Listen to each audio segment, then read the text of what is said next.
Good morning friends, I am Rina. Welcome to my channel. আশা করি আপনারা সবাই খুব ভালো আছেন, আমিও ভালো আছি। আজকে আপনাদের সামনে একটা নতুন রেসিপি নিয়ে এসেছি, সেটা হচ্ছে ডাল পিঠা। ডাল পিঠা বানানোর জন্য আগে আটা মেখে নিতে হবে, যেমন আমরা রুটি করার জন্য আটা মাখি সেরকমই, কিন্তু একটু আটার ডোটা টাইট করতে হবে। সেটাকে আমি একটা জল দিয়ে আটায় নুন দিয়ে ভালো করে মেখে নিলাম। খুব একটা নরম হবে না, একটা যেমন লুচির আটা হয় সেরকম আটা মেখে নিতে হবে। সেই আটাটাকে মাখার পর সেটাকে একটু মোটা করে বেলে নিতে হবে। দেখুন, আমি একটা লোয়া কেটে নিয়ে আটা সেটাকে ভালো করে বেলে নিচ্ছি, একটা গোল করে, যেমন রুটি বেলে কিন্তু একটু থিকনেস হবে, রুটিটা একটু মোটা হবে, পাতলা না। নিয়ে সেটাকে একটা গ্লাসের সাহায্যে গোল গোল করে কাটতে হবে। দেখুন, আমি আগে একটা বেলে নিলাম, এইভাবে বেলে নিয়ে এবার একটা গ্লাস দিয়ে গোল গোল করে কেটে নিতে হবে। এরমভাবে যেমনভাবে আমি কাটছি ঠিক সেরমভাবে কেটে নিতে হবে। কেটে নেওয়ার পর সেটাকে একটা ফুলের আকার দিতে হবে। এরকম চারকোনা ধরে একটা ছোটো ছোটো ফুল যেমন বানায়, বা আপনি যে কোনো শেপ বানাতে পারেন, ওটা নিয়ে কোনো টেনশন নেই। আমি তো ফুলের মতনই বানাই, যখনই বানিয়েছি।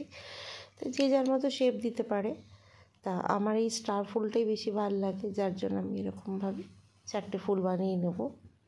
দেখুন, এরকম ছোটো ছোটো করে ধরে ধরে বানাতে হবে। বিভিন্ন রকমের ডিজাইন হয়, যে যেটা বানায় আমার এটা খুব ভালো লাগে। অনেকে অনেক রকম করে বানায়,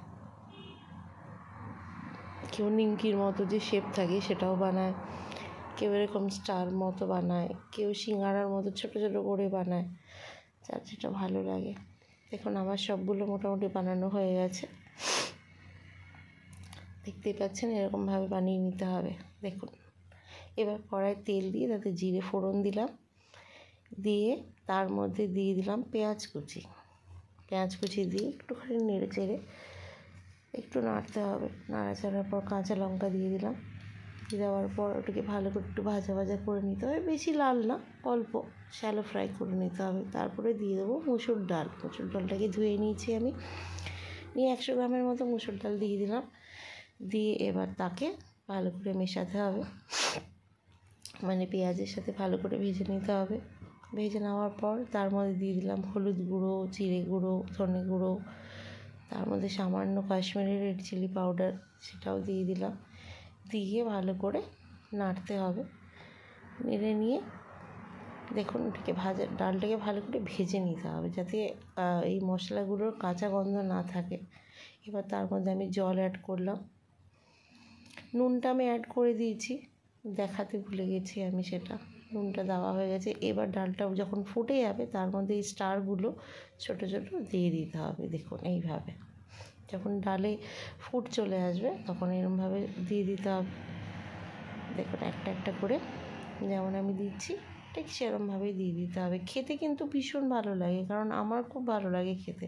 একটা হোল মিল মোটামুটি খেলে পেট ভরে যায়, তা একটা হোল মিলে কাজ করে। দেখুন, আমার এটা রেডি হয়ে গেছে, দেখতেই পাচ্ছেন কি সুন্দর দেখতে হয়েছে।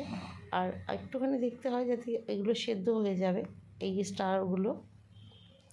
যাই, ভিডিওটা যদি ভালো লেগে থাকে তাহলে একটা লাইক, কমেন্ট, শেয়ার করে দেবেন।